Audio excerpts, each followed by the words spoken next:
I've never been kissed," she said. Then the cowboy smiled and said, "Let's start slow. Before we begin, take a moment to comment your city. Where are you watching from tonight? And once the story is over, don't forget to rate it from 0 to 10. Now lean back, settle in, and enjoy the story." Montana Territory Spring of 1883. The wind swept hard across the open prairie, carrying red dust into little whirls that spun against a horizon set ablaze by the dying sun. Spurs struck the old wooden porch with the steady beat of a cautious heart. On the stoop of a lonely cabin by the river, Leora Prescott stood frozen, her hands gripping the barrel of a blackened pistol aimed square at the stranger who had just reined in his horse a few paces away. The cowboy raised his gloved hand, slow and easy. His eyes never flinched. With the other hand, he brushed the brim of his hat and spoke low into the hush between them. "I ain't here to cause you trouble." In that moment, the taut rope stretched between life and death slackened. What replaced it was something neither of them expected, an odd, fragile peace, as if this very stranger at the end of her gun barrel might somehow be the place where she could finally rest. Evening smoke curled down over the frontier town.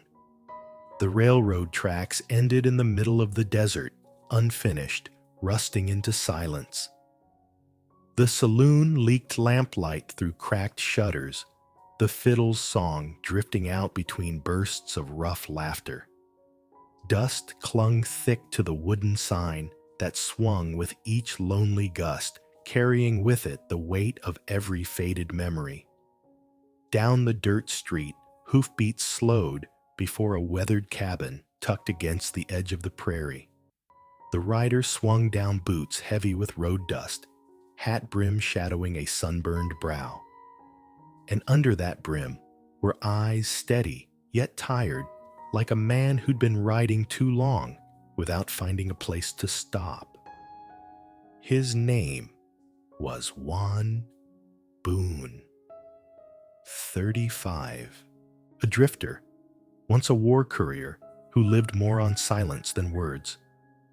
Careful, distant, yet somewhere inside that quiet shell burned a faint ember of compassion. He'd never noticed it himself, but it was that very ember that had kept him alive this long in a country that swallowed men whole. And then on the cabin steps, Leora Prescott appeared.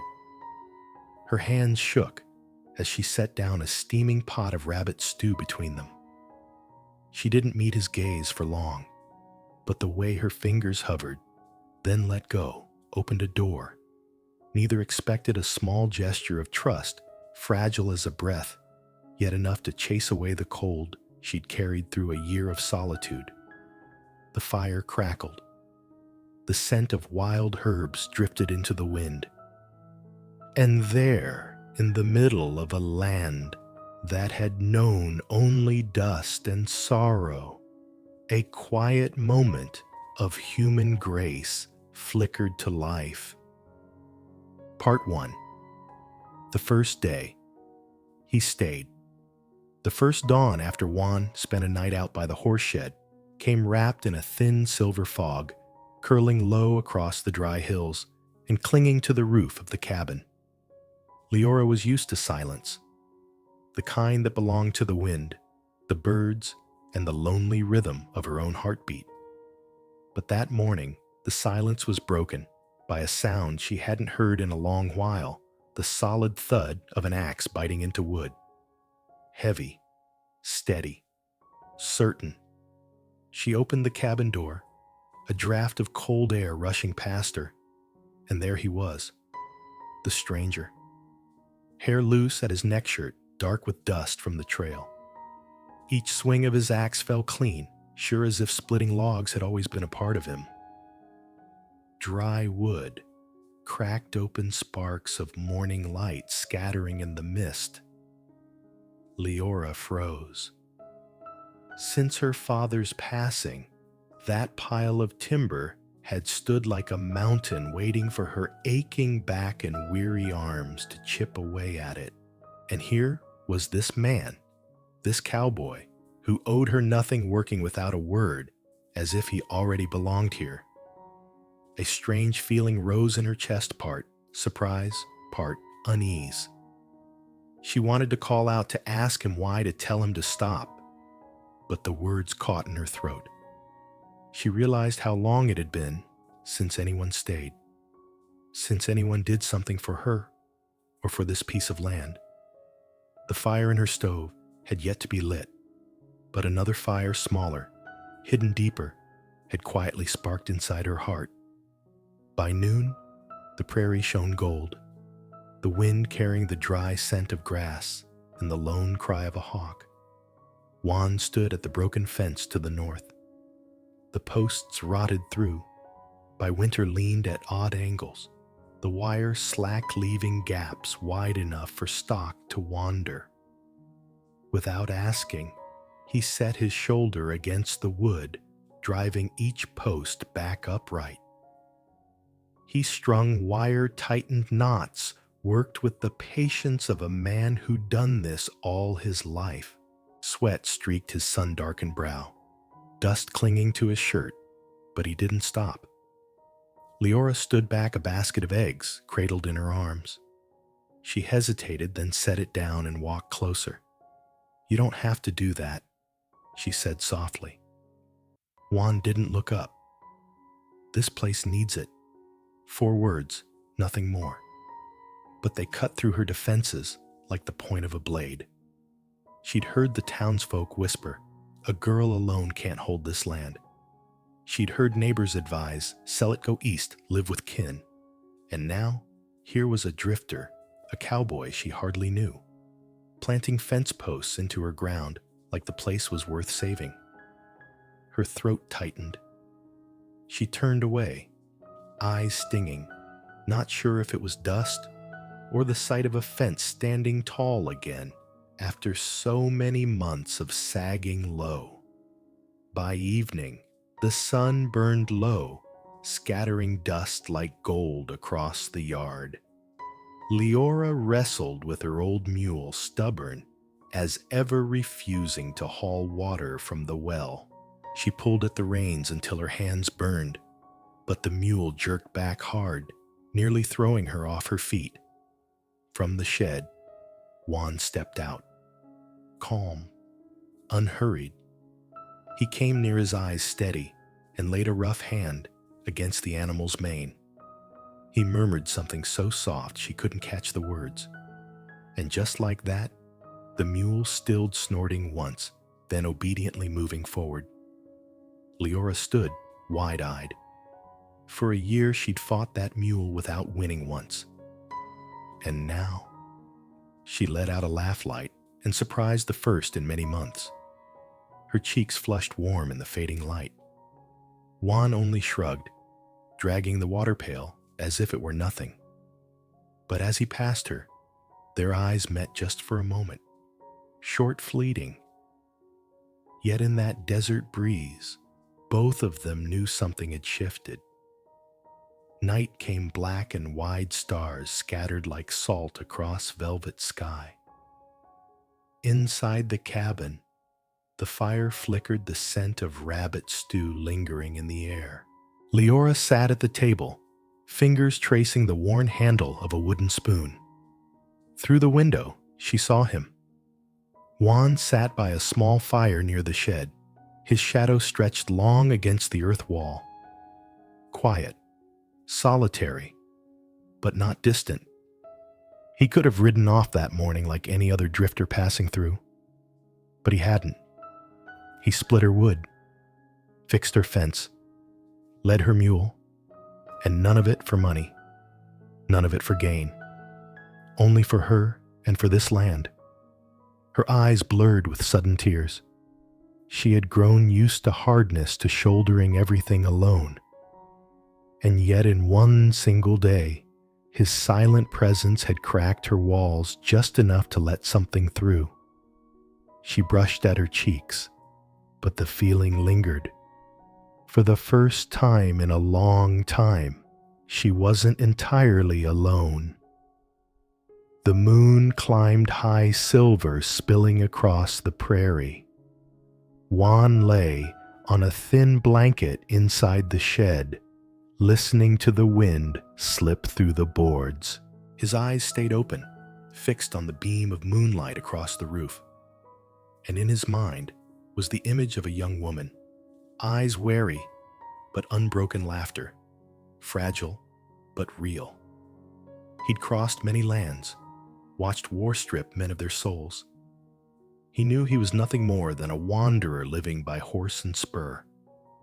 But today, as he drove the fence upright, as he heard her laughter at last, he felt something he hadn't in years, that these rough hands might be used to build, not destroy. Out in the yard, Leora cracked her window open, gazing toward the last glow of his fire. On her lips trembled a word unspoken but full of meaning. Thank you. That night they slept apart, separated by walls of wood. But in their hearts a thread unseen had been tied. One day, only one day. Yet it was the first day he stayed, and from that day on, nothing would ever be quite the same. Part 2. The Innocent Confession. The sun slipped behind the far mountains, leaving the sky awash in a copper glow. The prairie stretched wide beneath that burning horizon, endless and hushed.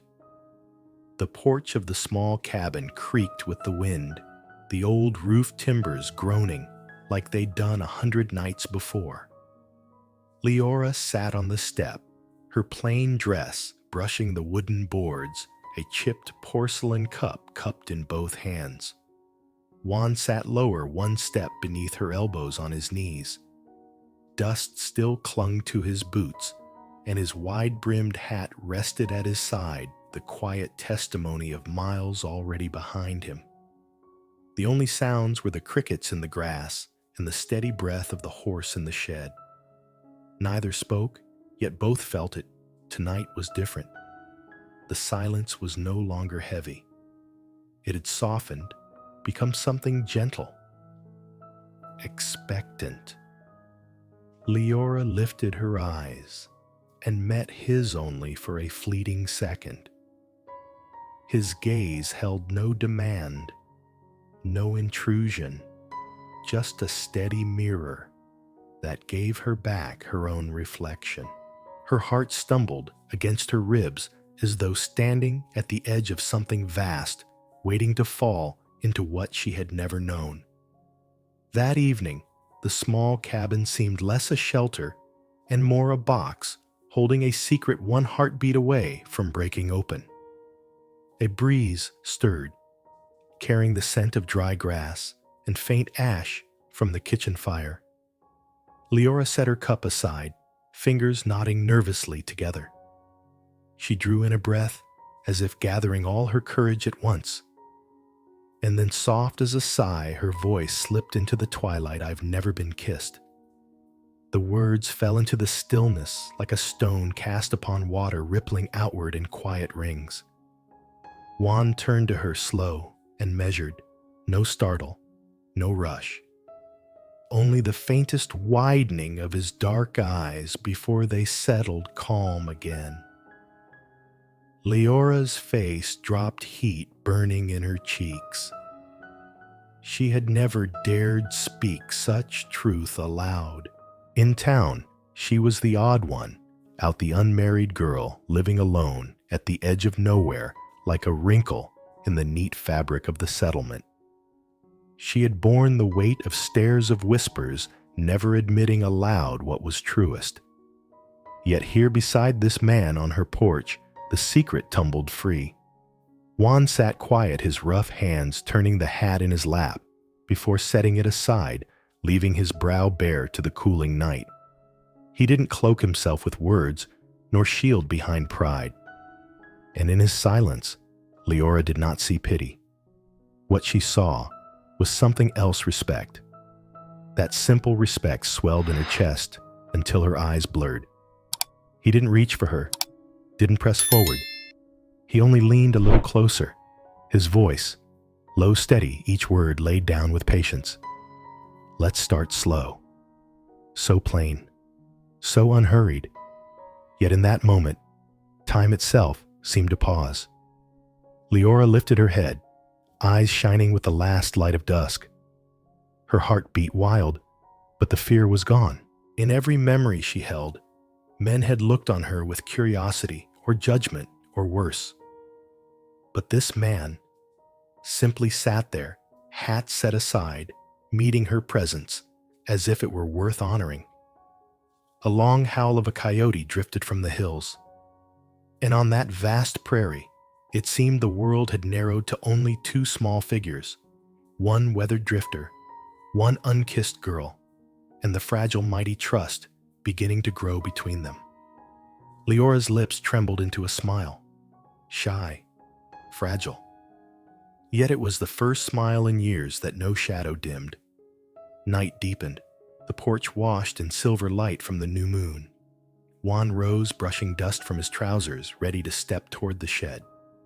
But before he could go, Leora's voice stopped him, thin breaking, yet certain. Wait. He turned. She moved closer steps, halting as though learning to walk again. Her fingers reached out trembling, just grazing the back of his hand. She pulled away, startled at her own daring, but Juan turned his palm, letting hers fall gently into it. The warmth of his calloused skin blurred her vision. That single touch, not a kiss, not an embrace, was enough to open a door, long locked inside her. Juan gave the faintest squeeze, not tight, just enough to say, without words, I'm here. And in that quiet, the silence spoke louder than any vow. Moonlight brightened, casting their joined shadows across the porch planks, like the first carved mark of a story yet to be written. The next morning broke clear sunlight spilling through cottonwood branches. Leora stood at her window, coffee warming her hands. Out in the yard, Juan bent to brace the western fence, his movements sure, steady, unchanged. But for Leora, nothing was the same. Last night, she had spoken the deepest secret of her life. And instead of ridicule, instead of abandonment, she had been met with patience, with respect. She pressed her hand to her chest, feeling the echo of her heart. The cabin was no longer just a place to endure. It had begun to turn into a home made by choice, not by circumstance. And in the golden light, the sight of the cowboy driving posts into her earth became something more. To her eyes, it was not just repair, it was promise. And for the first time in years, an old word returned to her lips. Hope. Part 3. Let's start slow. Evening dropped across the prairie like the last coal fading in a fire. Wind drifted up from the valley, carrying the smell of damp earth horsehair and the long day's dust.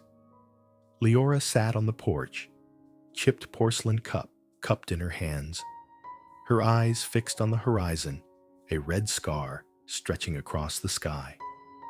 Juan sat a step lower, his frame a quiet shadow in the waning light. He pulled off his gloves, brushed the dust from the brim of his hat, and set it down, brim up the way a man does when he wants you to know he's come in earnest. Neither spoke of last night, of the words that had slipped free, I've never been kissed. It lingered between them, fragile as ice over a pond. One wrong step could break it. But Juan didn't rush. He moved slow, careful, like a man walking in a church. He folded his bandana, neat-set it upon the hat, a ritual without name. Then his voice, low and steady, cut the still air. How do you feel? Leora didn't meet his eyes. She traced the rim of her cup. Strange, she whispered. A small laugh escaped her, shy but real, like the sky too red yet gentle. Wayne let the silence do its work. Some truths were better left to shape themselves.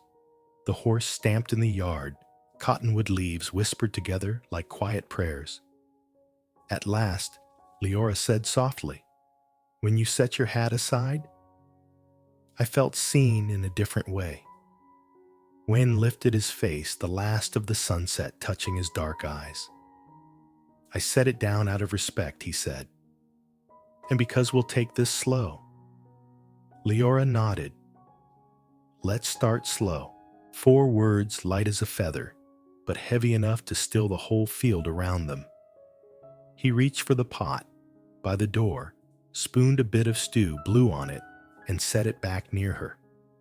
Small gestures, careful and patient. 2 shadows stretched across the porch planks, not yet entwined, but no longer far apart. Night came down. From the far town drifted the lonely call of a train whistle. Juan rose, settling his hat back on, closing the moment like the end of a hymn. "I'll bed down by the shed," he said. "Tomorrow, I'll see to the barn door hinge." Leora almost asked him to stay, but her heart reminded her slow. She smiled instead, soft as lamplight.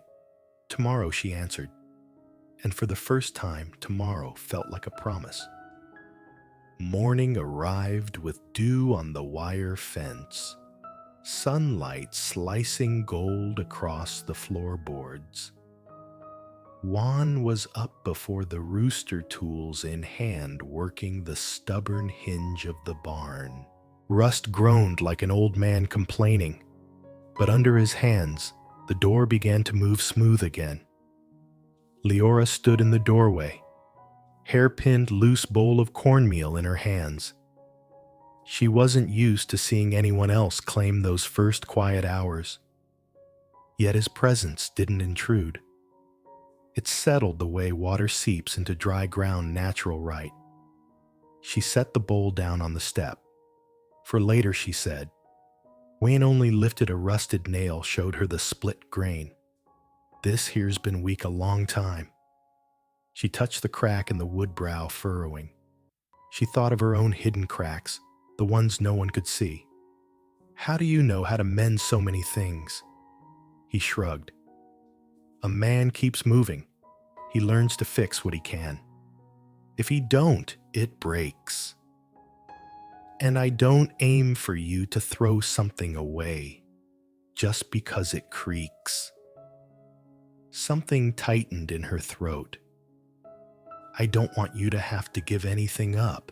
The town had told her 100 times to give up the land, give up the struggle, give up her hope. Yet here was a stranger, stooping over a hinge, determined that she hold on. By midday, he showed her how to twist wire on the western fence with a wooden lever so her hands wouldn't bleed. He stood close enough to guide her, but far enough that his shadow didn't fall across her. She failed, once nearly slipped the tool, and Juan stepped in, steadying not her hand, but the motion itself. On the 3rd try, the wire sang tight. She laughed bright as a bucket of seed spilling across wood. "Good," Juan said. "Just one word." But it landed like someone had set a wildflower on her windowsill. That noon, they ate cornmeal and dried apples beneath the cottonwood. Leaves fanned out above them like a borrowed roof. They asked little of the past. They offered little of the future. Silence passed between them like horse tracks and dust clear, lasting without need of polish. By evening, the sky rolled heavy with northern clouds. The air shifted grass to wet earth, warning of rain. Juan studied the gulch by the slope. "If it storms, water'll cut through there," he said. "Tomorrow we'll dig a channel." They hurried to gather laundry. From the line drove chickens to the coop. The first drops struck his hat brim, scattering like beads. Storms on the plains came quiet but certain. Thunder cracked. Leora flinched, clutching an empty basket. Juan stepped beside her, lowering his hat brim. rain streaking his shirt. "I've never liked thunder," she admitted, her laugh, thin swallowed by the storm. "Nobody's asking you to," he said. His tone had the calm that could steady a spooked horse. He set his hat over the basket to shield it and spread his coat wide, letting one side fall over her shoulder. The other side he left to the rain, as if to say he'd take the wet for both of them. She breathed in leather and rain, her pulse slowing. Some fears don't need fixing, just someone willing to stand with them. He spoke low. "I've spent nights like this. No roof, no walls. Rain on the grass sounds like footsteps running. You keep thinking someone's there, but it's only you." He glanced at her, a faint smile, like a stitch in a worn hem. "Tonight, it's not only me." They stood that way until thunder rolled south and the rain fell to mist. Juan pulled his coat back on, reset his hat. He stepped away, giving her space again. "Tomorrow we'll dig," he said. She nodded, throat tight, as after a long cry. She wanted to ask him to stay, but she knew sometimes the strongest vows were the ones left unspoken. "Thank you," she whispered as he walked. He paused a moment, hand tightening on his hat brim. That was answer enough. Days later, they rode into town together. For salt, for nails, for a roll of wire, the noise of the blacksmith, the call of the train, the saloon's laughter all pressed in. And with it, the stairs. The whisper she knew too well, the girl who lives alone. Juan handled it his way. A widow at the mercantile bowed her back, and he doffed his hat in thanks, voice low, respectful. Not asking, not boasting, just steady enough that people leaned in rather than looked away. 3 men staggered from the saloon whiskey, on their breath and malice in their eyes. One called out loud enough for the street to hear Miss Prescott sleeping alone again last night. The laughter scraped like broken crockery. Leora stiffened. Her heart braced for violence. But Juan only set his hat on the store step, leaving both hands free. He stepped down one plank, his smile courteous as setting a glass on a table. "The north wind's sharp today," he said, his gaze steady. "Splits a man's lips if he grins too wide. Best not tear that smile of yours any further." The street erupted, not cruel laughter, but eased lighter than the sting. The drunk's grin faltered, and he slunk back through the saloon doors. Juan lifted his hat, nodded to the widow, and turned to Leora. "That's done." She stared at him, struck by the gentlest kind of justice, a justice that didn't need fists or gunfire, only a few calm words that gave her back her dignity. On the ride home, Juan handed her a small packet wrapped in oil paper. She opened it. Plum seeds and columbine flower seeds. "Plant them by the ditch," he said. "No hurry. Let the season decide." That night they pressed seeds into damp earth side by side, burying hope beneath soil. "Do you think a seed fears the dark?" Leora asked. Juan's knife cut a shallow line in the ground. He shook his head. "I think a seed remembers the sun, enough to wait for it." Her eyes filled, and she touched the soil as though it were sacred. When the row was covered, Juan carved 4 rough letters into a stake, slow, true. Crooked, plain, but steady. He planted it at the row's end, setting his hat at its base to catch the night's dew, a small covenant with the earth itself. Later on the porch, their cups sat side by side. Leora's hand brushed the rim of his. She glanced at the door, then at him. He understood the look, a half invitation, a half fear. He stopped a pace, short hat pressed to his chest. "I can bed down on the porch if it eases you," he said. No need for more. Leora breathed deep. Something in her longed to open wide, something else to hold tight. At last, she nodded, eyes wet. The porch. Tonight. Juan spread his blanket against the post, leaned back, brim low. The night smelled of seed-soaked earth resin of pine, the faint warmth of her fire. She lingered at the doorway, shawl around her shoulders. Juan, she whispered. Thank you for not rushing. He lifted his brim, just enough for moonlight to catch his eyes. No words, but promises can live in silence. Beyond the new row, an owl landed without sound.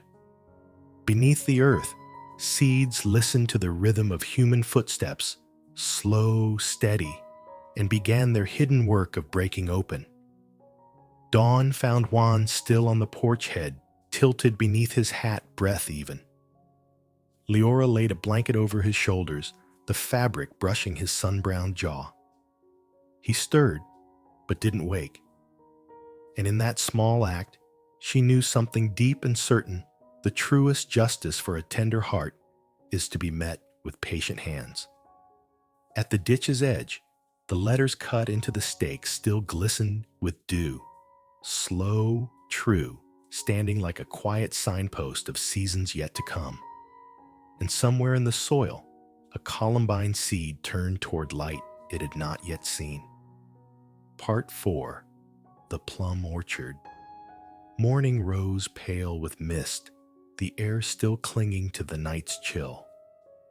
Leora, wrapped in her faded shawl, rode the old mule while Juan walked alongside, leading his horse, each step sinking into the damp earth.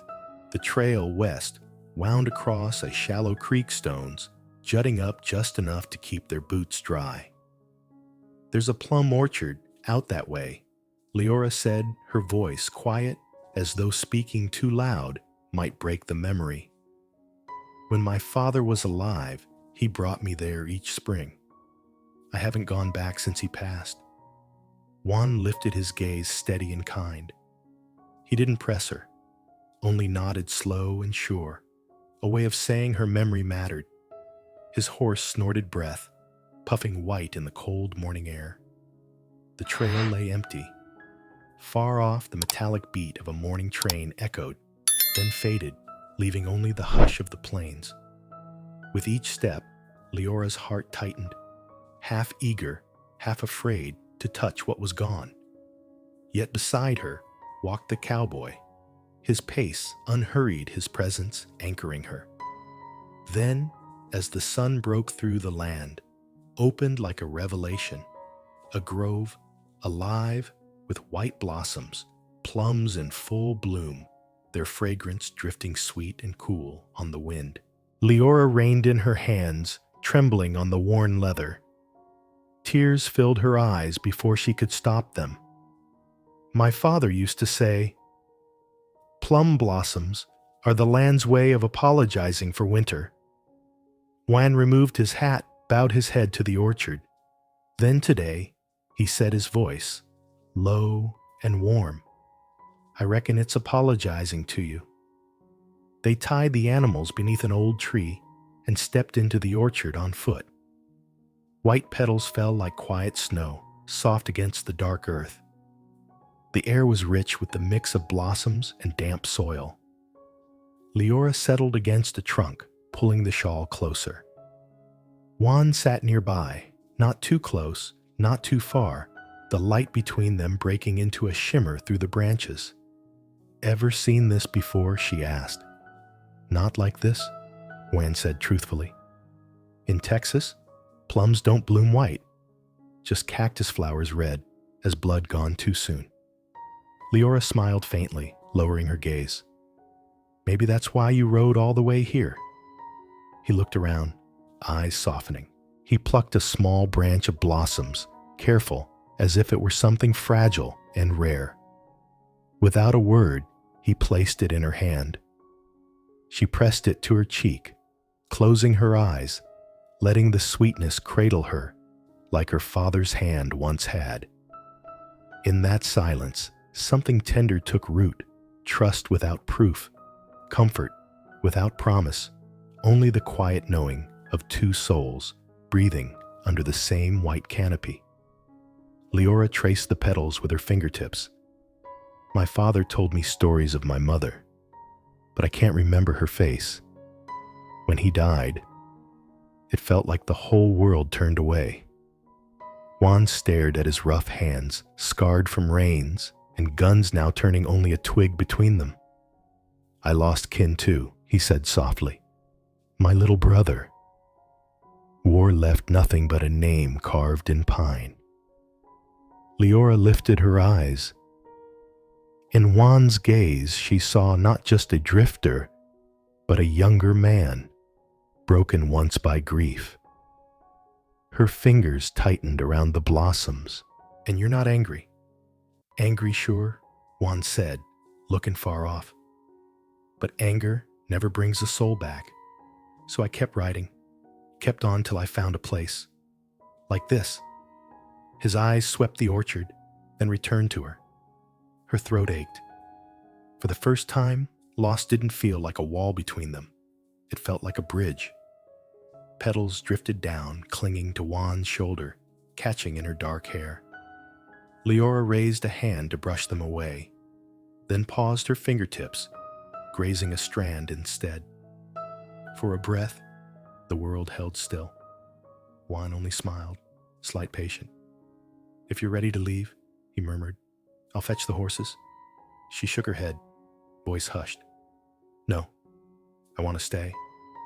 The wind rose, carrying blossoms in circles, a dance with no leader.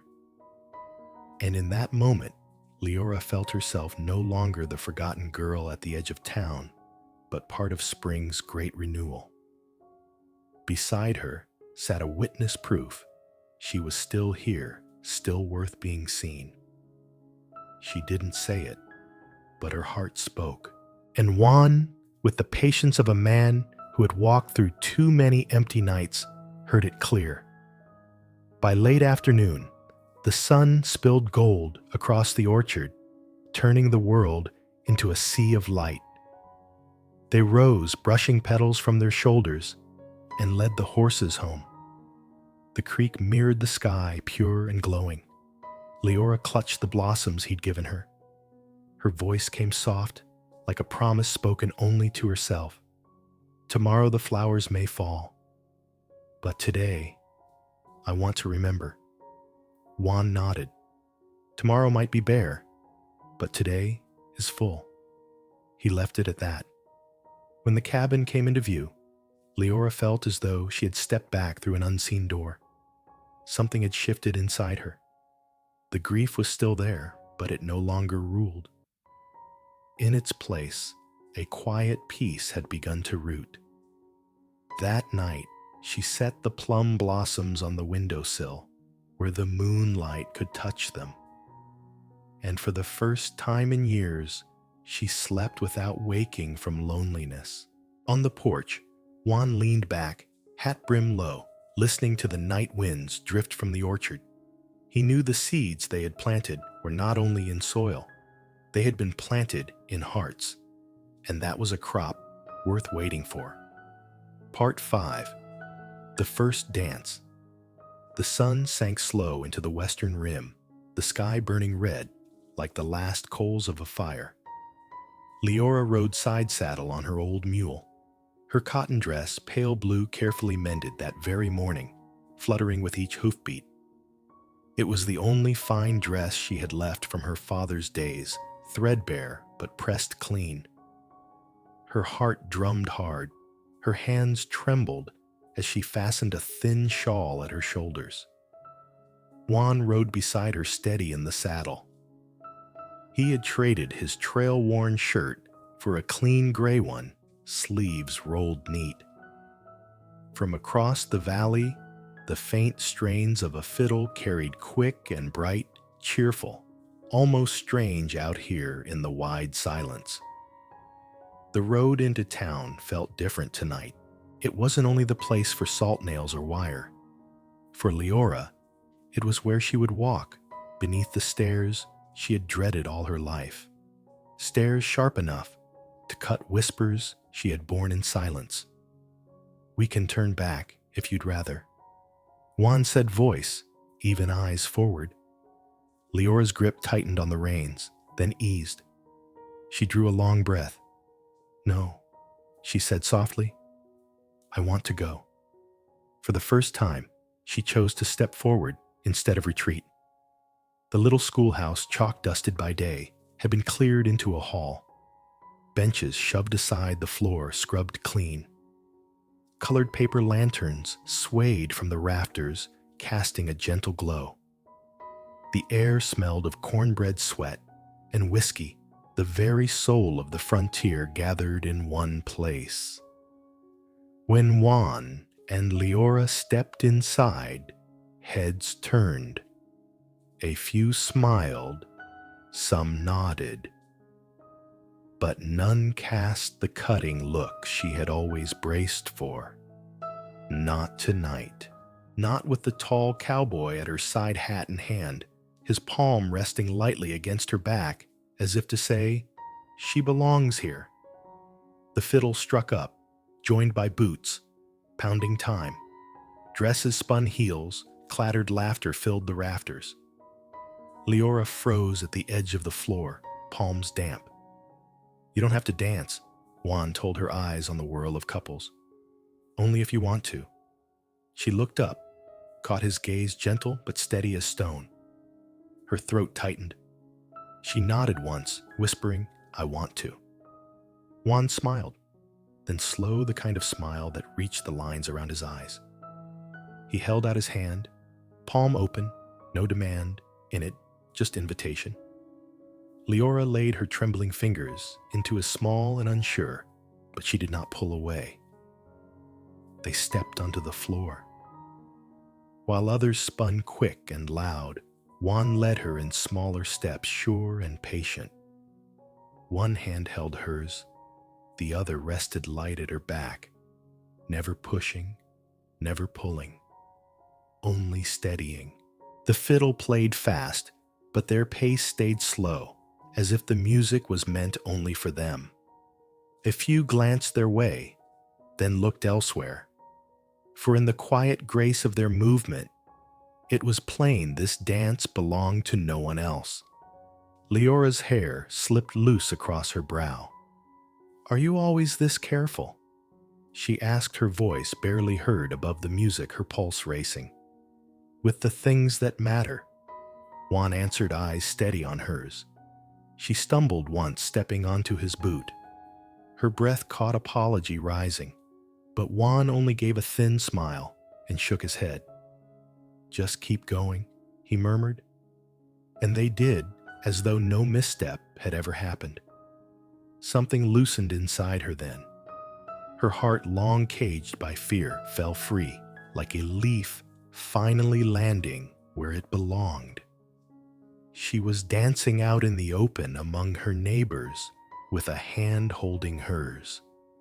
And for once, she did not shrink. 2 songs later, they stepped out to the porch. Lantern light swung overhead, shadows of paper shapes dancing across the wall. Inside, the laughter still rang, but out here, it was only the 2 of them. Leora leaned against the rail, drawing in the night air. "I thought they'd all stare," she admitted. "They did," Juan said, resting one hand on the rail. "But that weight isn't yours to carry anymore." She turned her head. "And you? Have you carried their eyes too?" Juan paused, then nodded. "All my life. But I learned this: no matter how many eyes follow, you can't bring the lost back. You can only keep the ones still here." Leora's breath shivered out. Slowly, her hand sought his on the rail. This time, she didn't pull away. Lantern light caught their fingers as they twined an unspoken vow, not from the town, but from their own hearts. The moon rose as they rode home. The road stretched silver before them, dusk glowing faint beneath its light. Leora sat close, her head resting gently against his shoulder. Juan said nothing, only slipped his arm around her backs, steadying both her and the mule's gait. The way back felt nothing like the way there. No fear, no shame, only the slow rhythm of two hearts beginning to move together. Leora gave a trembling laugh. For the first time, I don't feel like a shadow. Juan tilted his head, brushing his lips softly against her hair. Not a kiss, just a quiet assurance. You were never a shadow, he whispered. You only needed the right light to see yourself. They rode on under the moon's pale glow across the wide prairie, and from that night forward, a piece of Leora's fear fell away, because for the first time she had been seen, not by judgmental eyes, but by one man's gentle gaze. Part 6. The Door Opens. That night, the Montana sky stretched wide, scattered with stars bright as salt against black velvet. The wind swept across the prairie, carrying with it the last sharp edge of winter. The little cabin stood alone, its window spilling a faint glow from an oil lamp, just enough light to hold back the vast dark. Juan had unsaddled his horse, brushed its back, and laid his thin blanket down on the stable floor. He was used to this, used to the smell of hay, the stiff leather of a saddle for a pillow, the sound of a horse's breath for company. Yet tonight, as he spread the blanket, his eyes lifted toward the cabin. From the crack of the door, he saw Leora's shadow shifting against the lamplight. Something stirred in him. Not frustration, not longing, but a quiet waiting. He knew he had no right to expect more. He was a wanderer, lucky enough to be given shelter for a night. Still, after the dance in the schoolhouse, after the way her hand had settled into his beneath the lanterns, he couldn't deny the truth some part of him was hoping. The wind rose, rattling the roof beams. Juan lay back brim low over his face, but sleep would not come. That glow from the cabin window kept tugging at him. Inside, Leora sat by the fire, rubbing her hands together, staring at the flames, yet seeing only the man outside in the dark. She remembered too many nights after her father's passing, empty nights, the cold pressing into her bones, loneliness cutting deep as a knife. And now, with someone so near, someone steady, she had left him to the cold. Her heart beat hard. For years, she had lived behind fences she built herself. But since the plum orchard, since the first dance, those fences had begun to sway. A spark leapt in the fire, casting her small shadow tall across the wall. She rose, drew her shawl tighter, and made a choice. The door swung open, wind rushing in. Juan sat up startled as Leora stepped onto the porch. Her hair fell loose, her shawl barely clinging to her shoulders, but her eyes shone with a resolve stronger than he had ever seen in her. Juan, she called softly, her voice carrying in the dark. He pulled the hat from his face. Something wrong. Her chest rose, fell. She bit her lip, then let the words spill free, simple but weighty. I don't want you sleeping outside anymore. Wayne felt the words strike like a fence post breaking opening a gate. He stood slow, dusting his palms against his trousers. Certain tears shimmered in her eyes as she nodded. If I wasn't, I wouldn't have said it. The wind stirred loose straw, carrying the moment between them. Juan bowed his head slightly, respect, acceptance, nothing more. He didn't press. He didn't need to. Together, they walked toward the cabin. Each step of his boots thudded steady against the earth like a drumbeat from far away. When his hand pressed against the door, Leora shivered, not from fear, but from the weight of what this door meant It was not just the cabin's door. It was hers, the one she had never opened for anyone. Inside, she gestured to the small bed pushed against the wall. "You can take that," she whispered. "I'll be in the other." Juan nodded. He set his hat on a chair, folded. His coat placed it neat upon the peg. Each motion deliberate, as if too much haste might shatter the fragile air between them. He sat at the edge of the bed, quiet. Leora turned her face away, her heart pounding. But it was not fear. It was trust, the kind that came from believing he would honor the promise held in silence since the night she confessed, "I've never been kissed." The lamp's glow cast their shadows long across the wall, not two lonely figures anymore, but a single picture beginning to find balance. Outside, the wind howled across the prairie. Inside, warmth spread, two people breathing under one roof, no longer alone. Leora lay with her face toward the fire, eyes open, listening to the steady sound of Juan's breathing behind her. Her voice cracked as she whispered, "Since my father died, I've never gone to sleep knowing someone else was in the room." Juan didn't answer right away. He rolled onto his side, looking at her small frame beneath the quilt.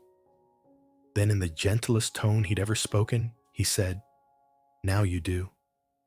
Her tears slipped hot against her cheeks. She turned, reached into the dark, her hand trembling until it found his. Juan closed his fingers around hers, not tight, only enough to hold. And in that touch, every cruel whisper, every winter of loneliness, every night of fear fell away. What remained was simple and strong trust finally given. That night, Leora slept without waking safe for the first time in years.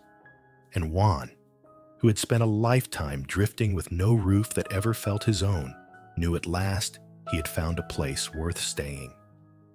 Part 7. Building a Home. Dawn stretched a silver seam across the horizon.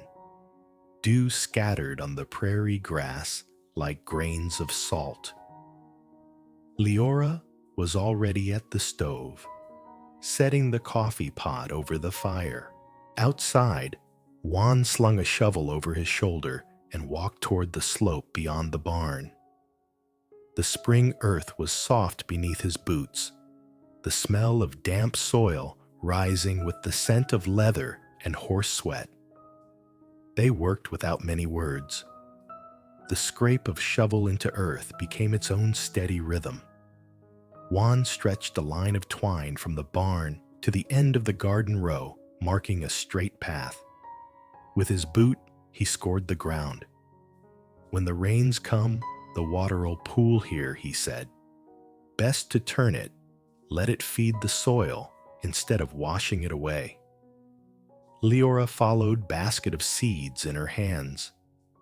She listened as if he were teaching her more than farming, as if he were showing her how to tend a heart. Don't force it, just give it a place to flow. When the first sunbeam fell, Leora saw the sweat glisten on Juan's neck. She carried the coffee out to where he worked, setting the cup on the fresh mound of earth. Here she whispered. He took it, tilting his head back for a long swallow. His rough hand lingered on the fragile porcelain handle, holding it as though it might break. A splinter lodged in his palm while he worked. He didn't flinch, just kept moving. But Leora had seen. She stepped close, took his hand in hers, and for one brief instant their palms pressed warm together. With careful fingers, she plucked the sliver, blew across the skin, dabbed the scrape with ash and water. "Don't let it fester," she said. Juan only nodded, his gaze lowered. He didn't pull away. He let her tend the wound as quietly as water finds the channel carved for it. By midday, the trench curved like a rope along the slope. They poured a bucket of water, watched it twist, and glide until it broke into a mirror patch that caught the sky. Leora laughed a clear, sudden laugh, rare and precious as rain in August. It soaked into the soil like a blessing. Juan drove a stake into the earth, carving another mark beneath the rough words he had cut days before. Slow, true. For the first ditch, he said. Leora touched the wet wood and felt the shift. It wasn't just survival now. It was the reaching arm of a home. Through the next days, they worked side by side. Juan guided the mule and plow. Leora spread ash to hold the damp. They learned each other's rhythm. Too much weight, the soil broke hard. Too little, the blade skimmed shallow. By noon, they shared cornbread and dried apples beneath the cottonwood, and Leora pulled out her father's old seed pouch. Beans, corn squash, greens. He called them the three sisters, she said. They lean on one another, and together they see a family through. Juan turned a kernel of corn in his fingers. In the camps, he said, voice slow, we kept each other alive the same way. One canteen passed around, half a biscuit shared. No one promised forever. We just promised today, what's mine is yours. That afternoon, they planted, tamping the earth, gentle with their palms. Each row was a quiet vow. We are here, we sow, we wait. At the end, Leora looked down the straight lines and laughed again. Like the rain, streaking glass, she said. Toward evening, a fox slipped from the brush, sly and quick. The hens scattered, Leora cried out. Juan leapt with a pole, driving it back, not striking, just blocking, turning the creature toward the slope until it vanished. Leora trembled, sinking to the ground. If I lose another flock, I don't know what I'll... But Juan only knelt a moment, breath heavy, then rose. He hammered more boards at the base of the fence, stretched a second wire tight. I'll sit watch tonight, he said. And so he did, chair pulled outside the coop, rifle within reach, but uncocked. When Leora brought a blanket, draping it over his shoulders, she murmured, rest a little. He shook his head. Fox sleeps by day.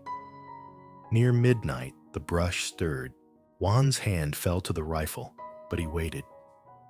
The scent of ash kept the intruder wary. The rustling faded.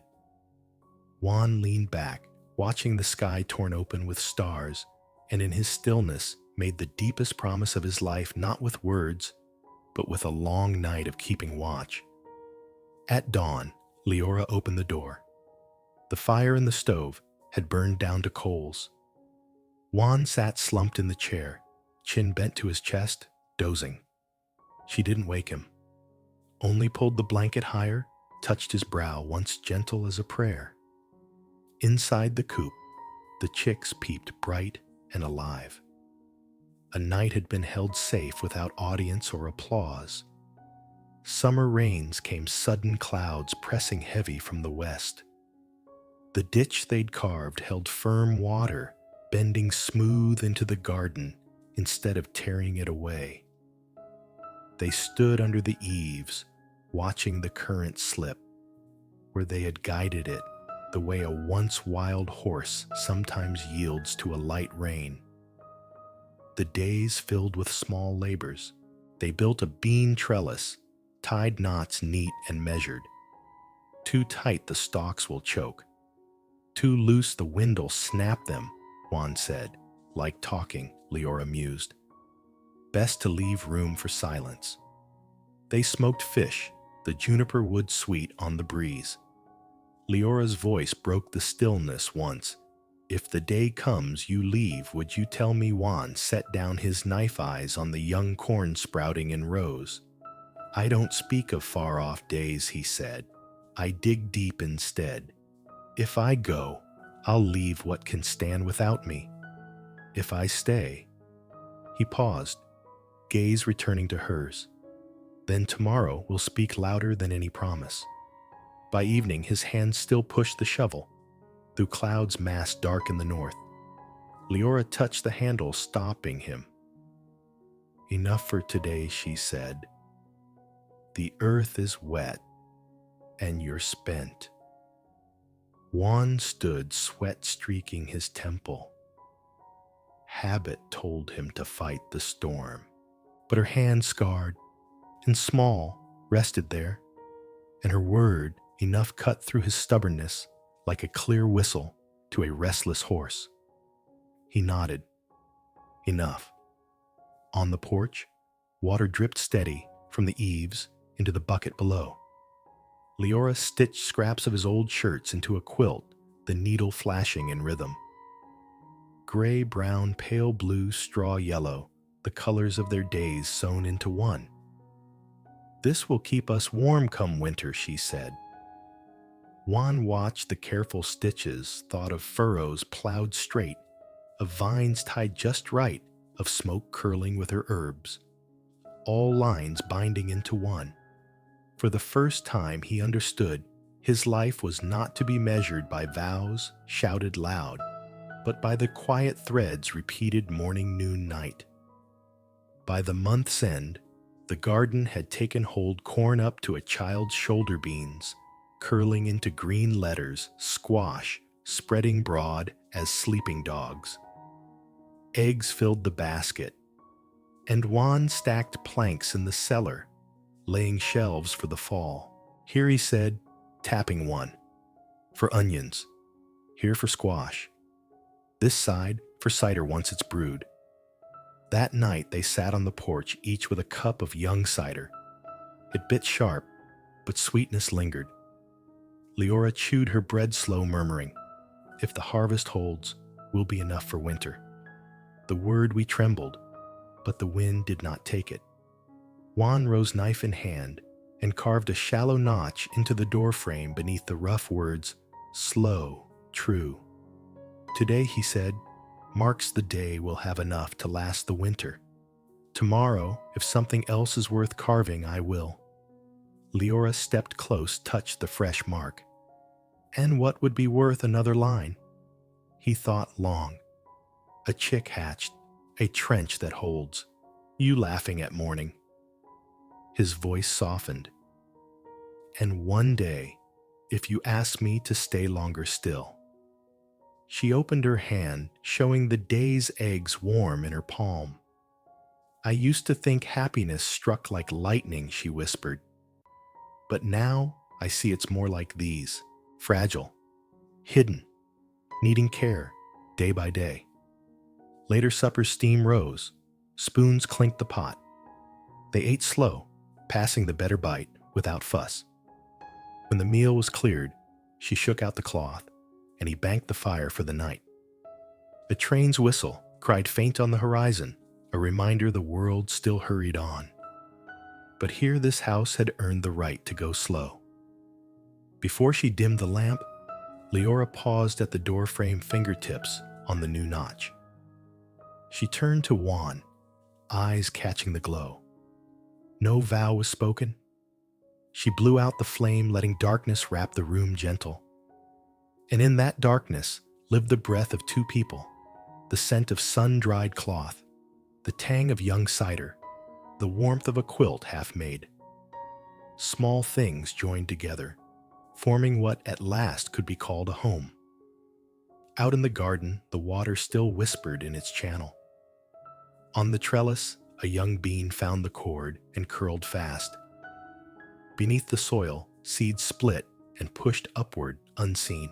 And in their hearts, something nameless had sprouted too quiet, steady, needing no witness but the dawn. Part 8. Leora's Fear. Storm clouds rolled down from the mountains, heavy as a black curtain. Rain began to drum on the cabin roof, steady and hard, the scent of wet earth mixing with the smoke of the stove until the air itself seemed close, pressing the two of them nearer. The fire crackled, its glow climbing the rough-hewn walls in restless bursts. Leora sat before the hearth, arms folded over her knees, eyes fixed on sparks rising and dying. Behind her, Juan set his soaked coat across a chair, hung his dripping hat on a peg, and drew his chair to the fire. He pulled off his gloves, rubbing weathered hands together. The rain beat down on the porch in a rhythm like galloping hooves, yet inside was silence so heavy it felt like it might split under its own weight. I thought, Leora began, her voice tight. I thought if someone stayed, I'd feel safe. But the longer you're here, the more I'm afraid. Juan didn't interrupt. His gaze stayed steady, dark as the soil waiting. The rain lashed at the window, its whistle pulling her back to winters spent alone when only the wind had answered her. Her voice dropped to a whisper. I'm afraid if you leave tomorrow, I won't survive it. Juan bowed his head slightly, then admitted, I've lived my life moving on, but no place has ever made me wonder about stopping until now. Their eyes met across the firelight, and Leora knew then what she feared most wasn't his leaving. It was the risk of handing her trust over once more, only to watch it break. The lamp hissed, the fire popped. Leora drew her shawl tighter. I don't know how to be someone's future. She confessed the words, tearing out like a wound reopened. All I know is how to keep a garden mend. Clothes hold a roof through storms. I'm not the kind of woman men choose to build a life with. Juan turned the old pocket knife in his palm, the blade catching firelight, then darkening again. He let her words hang heavy before she went on. They've called me odd, said I was foolish for living out here alone, and I believed them. Now you're here, I keep fearing one day you'll believe them too. The storm seemed to echo her dread rain, striking the walls like thrown stones. She lowered her head, unable to look at him. Juan set the knife down on the table, leaned forward, forearms braced on his knees. His voice came deep, firm, cutting through the storm. I didn't come here looking for easy. Leora lifted her head, tears trembling at the edge, waiting on his next words. His eyes held hers steady, each word slow, deliberate. I'm not asking for easy. I'm asking for true. The fire snapped. The words sank sharp, like a fresh mark carved into the wood of her soul. She shuddered, then broke tears, falling not from weakness, but from the weight of being seen. The rain hammered harder. Juan rose, laid another log on the fire. Its blaze leapt, carving his profile in gold and shadow. Then quieter he spoke of the years behind him, nights spent under rain, with nothing but saddle and sky, running dispatches through war fields haunted by the brother he could not save. I carried only scars, he said, nothing worth offering anyone. Leora sat still, listening to a truth she hadn't known he carried. There was a woman, once, Juan continued. She wanted land, a house. I couldn't give her that. She chose another. I don't blame her. But since then, I believed I was never enough to make anyone stay. His gaze turned back to her, steady and unflinching. And here you sit, saying you don't know how to be anyone's future. But Leora, you've already given me what I've never had. A place worth coming home to. Her tears spilled free. In her fear, she saw his own. And somehow, that made his words heavier, truer. I'm asking for true. She reached across the table, set her hand on his. His fingers closed around hers, warm and solid, not clinging, just holding. The storm roared outside, wind rattling the shutters. But inside the fire burned red, their shadows rising together on the wall. Leora shifted closer, letting the warmth of the hearth and of his nearness settle the ache inside her. I'm afraid, she whispered, that if you vanish, I'll be left in this room alone again. I don't want to go back to that. Juan studied the flames, then her. I won't promise forever, but I can promise this: each day I'll choose to stay. That much I can give. Her breath broke on a sob. Aren't you afraid I'll be a burden?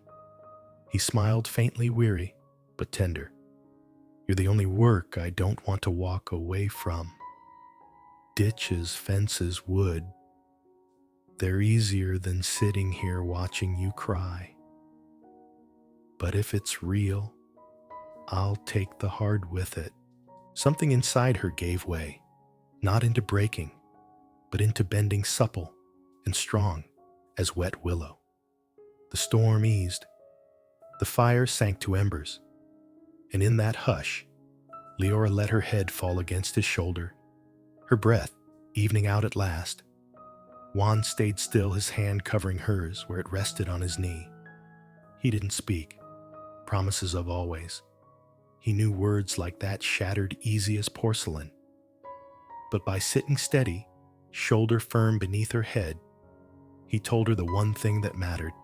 Today I am here, and tomorrow I'll want to be here still.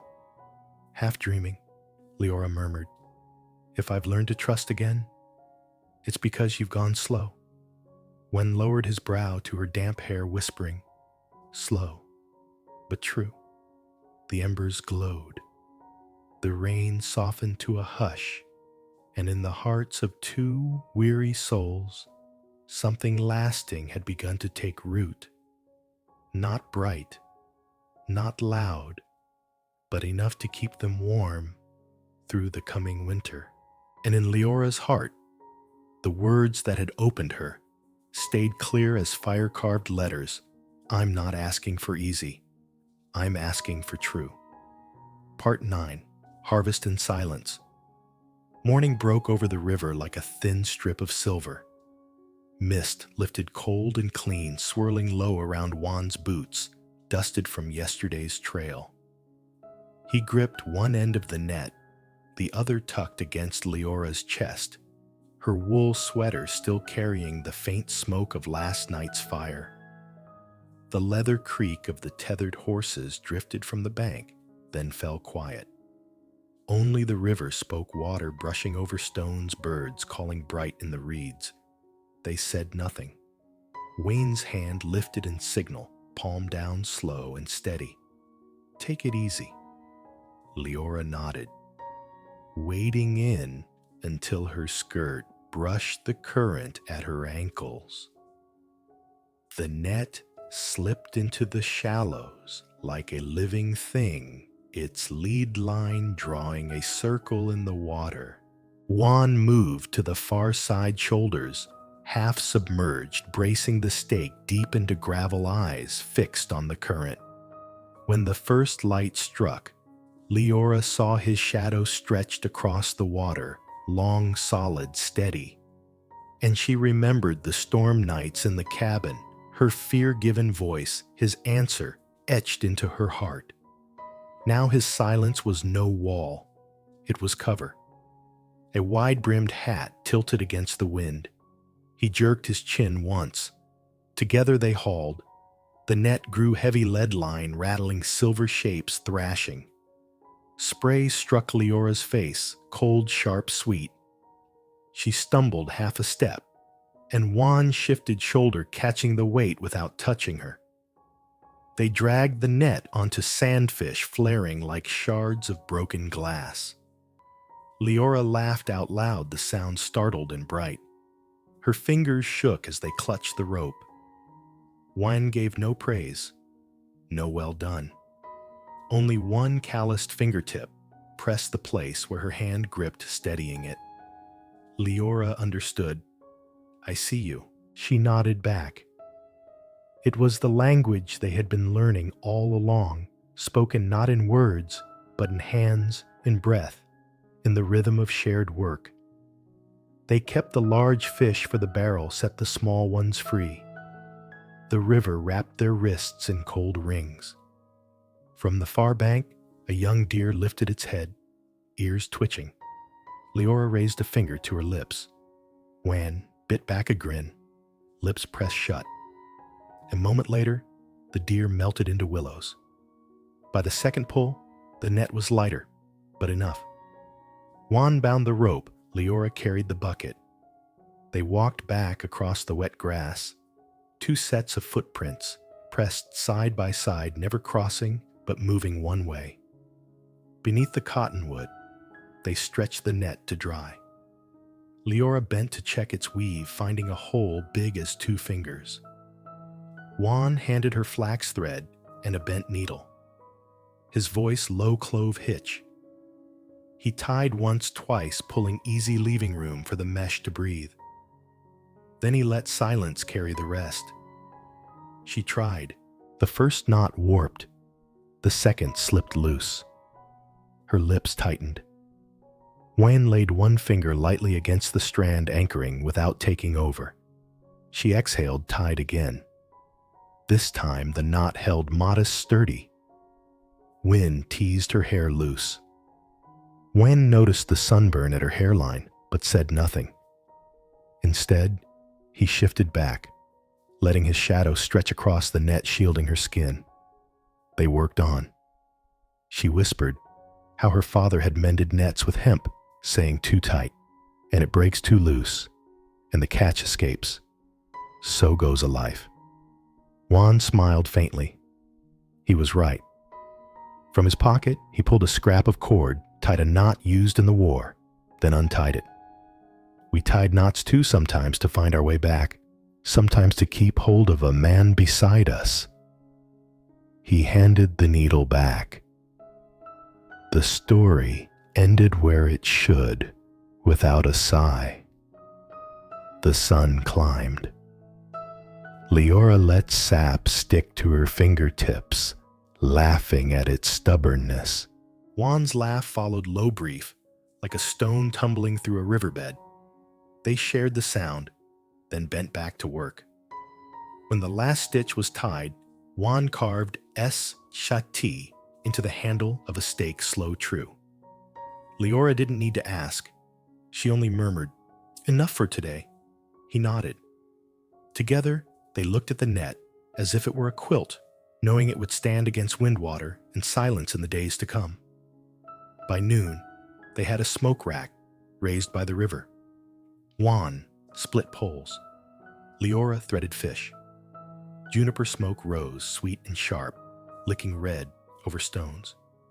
She gutted with a midwife's precision blade, clean and sure. He rinsed each body scale, shining beneath his thumb. When his hand came away with a small cut, he paid it no mind. But Leora caught it, drew his wrist into light. Small cuts infect, she scolded gently. Her breath cooled the sting cloth pressed soft. He wanted to say, "I'm fine," but kept still. Some silences heal more than words. They salted and hung the fish. Smoke turned the flesh firm, winter's promise. For snow season, Leora murmured with potatoes.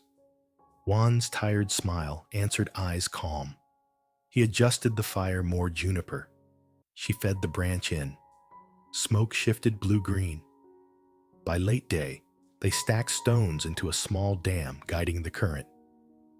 When Leora slipped, Wan's hand stretched, not yanking, only offered. She gripped, found her footing, then he let go. They built on rock by rock until water bent obedient through new channels. "Enough," he said at last. "Let the river finish the rest." They washed their hands in the stream. Leora splashed her cheek, voice soft. "I used to think only vows held things steady. Maybe it's stones." Wan chuckled. "And the hands that place them." He gave her one flat, smooth. "For your window ledge. Remember today." The stone glittered in her fingers, catching light like fish scales. She knew some things, small enough to hold, could carry the weight of an entire day. That night, they returned with smoked fish heavy on the rack. Supper was quiet potatoes, salted cider sharp, but their silence was no void. It was thread sewing two lives closer. Leora laid the stone by the window. With it, she placed a feather found on the bank and a scrap of flax thread left from mending. Worthless to the town, yet to this cabin they were a calendar.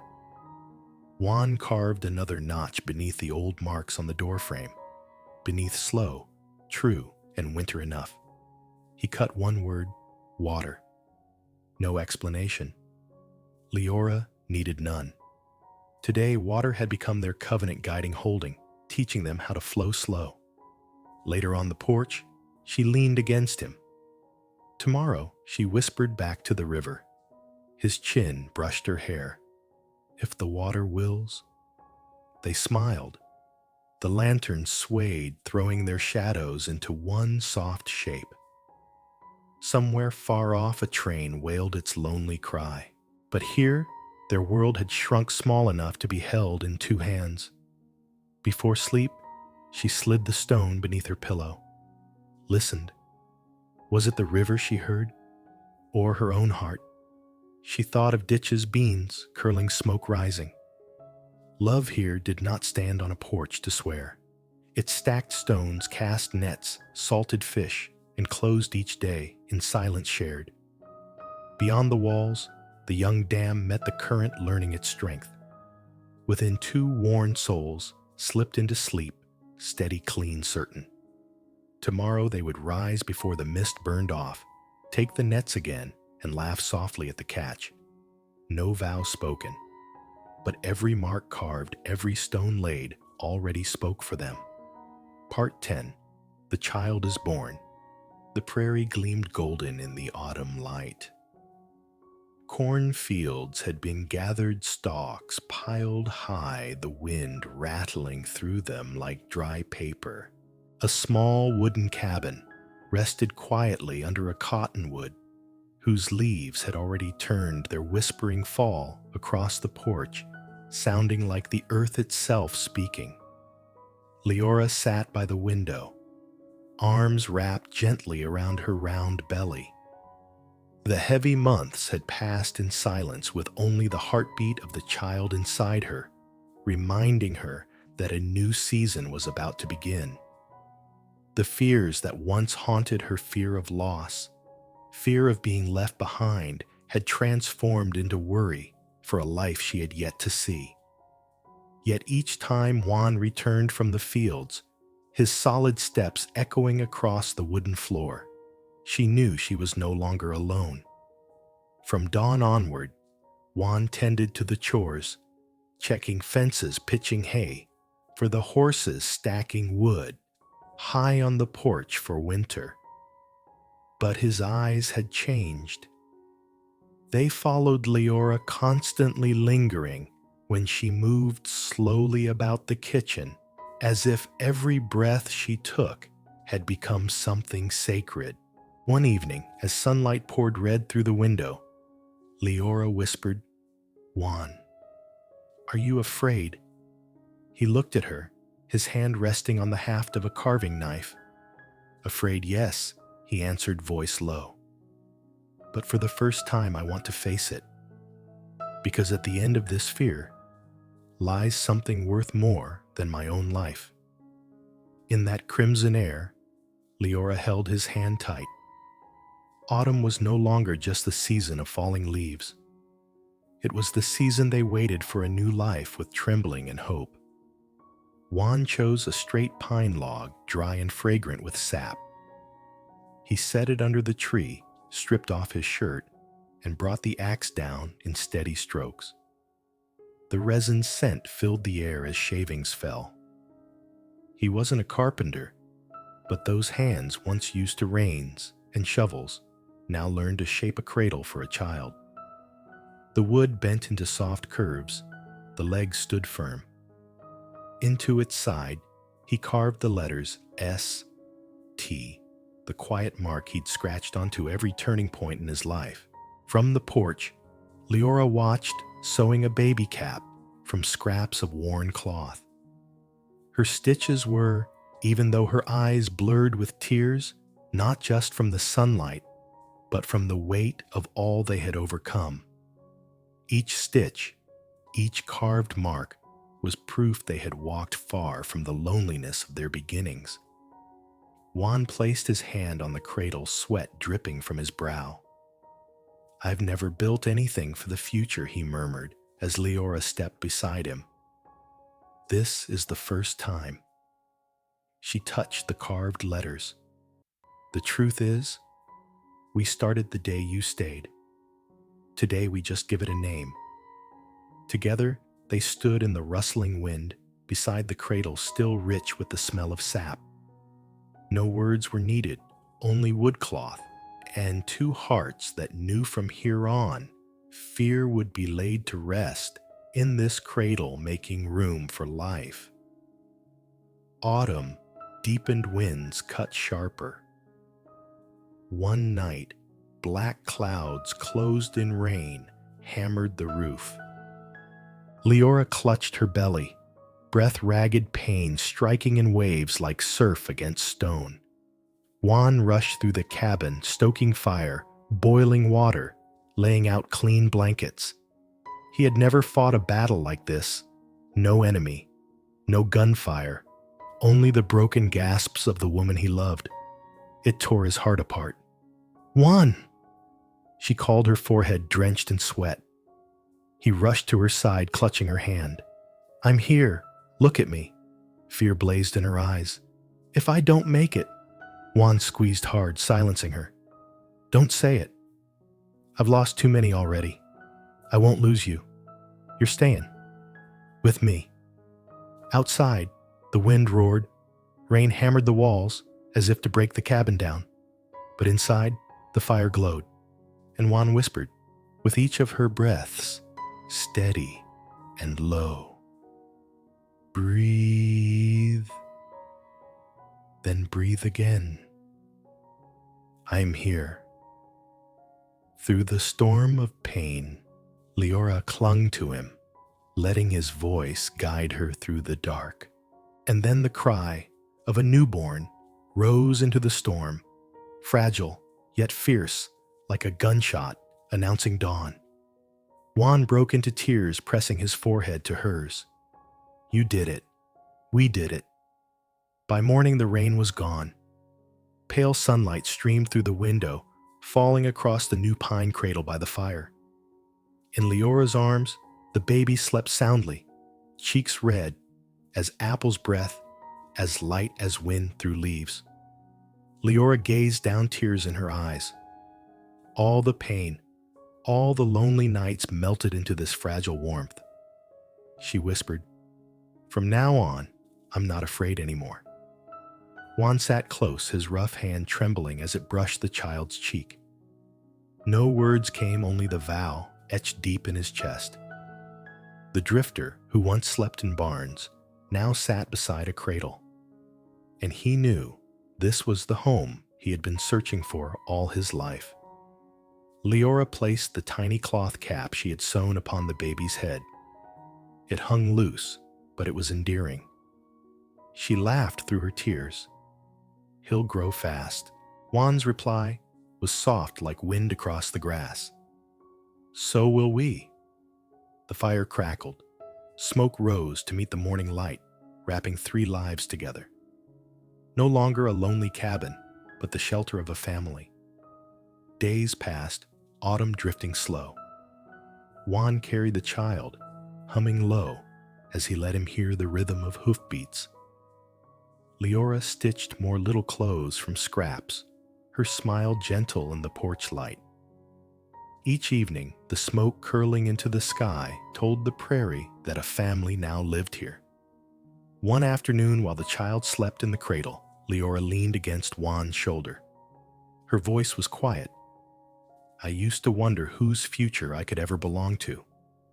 Now, I know I belong here. With you. With him." Juan drew her close, his gaze steady as far horizons. "I've never made a promise to this life. But with you, I don't need to promise. I just need to stay. Every day. Outside leaves turned the ground gold.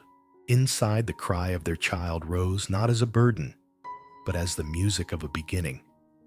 From a girl once trembling with a gun before a stranger, from a cowboy once wandering through storms of bullets, they had come to this, a family, a home, a new life. No grand vows, only a hand-carved cradle, a cloth cap stitched from scraps, and 3 hearts choosing to stay. Beyond the window, winter winds shrieked snow, cloaking the steps where Leora once walked alone. But inside, firelight bathed the walls, turning the room into a warm cocoon against the ice. Leora sat in her father's old chair, cradling their son, asleep in her arms. His breath was faint as smoke, his cheeks pink as the last apples of the season. She bent and pressed a kiss upon his brow, whispering a prayer no one else could hear. Juan sat beside her, his rough hand covering hers. No words, just the sure squeeze that said neither had to walk alone again. Their eyes met in the glow of the fire, carrying all they had endured. Rifles aimed at the porch, the fear of never being someone's future, and the quiet answer, "At last, I'm not asking for easy, I'm asking for true." Outside, snow kept falling, erasing every track. But inside the cabin, some things could never be erased. Warmth, trust, and a love that had taken root, slow and deep. In that moment, no words were needed, for peace itself had spoken. No one is ever too late to know a first kiss. True love is never in a hurry. It chooses to go slow, so it may last. Do you believe that sometimes slowing down is the only way love can truly take root? And if you were in the cowboy's boots, would you stay to protect the town or ride off into the wild? Let me know in the comments.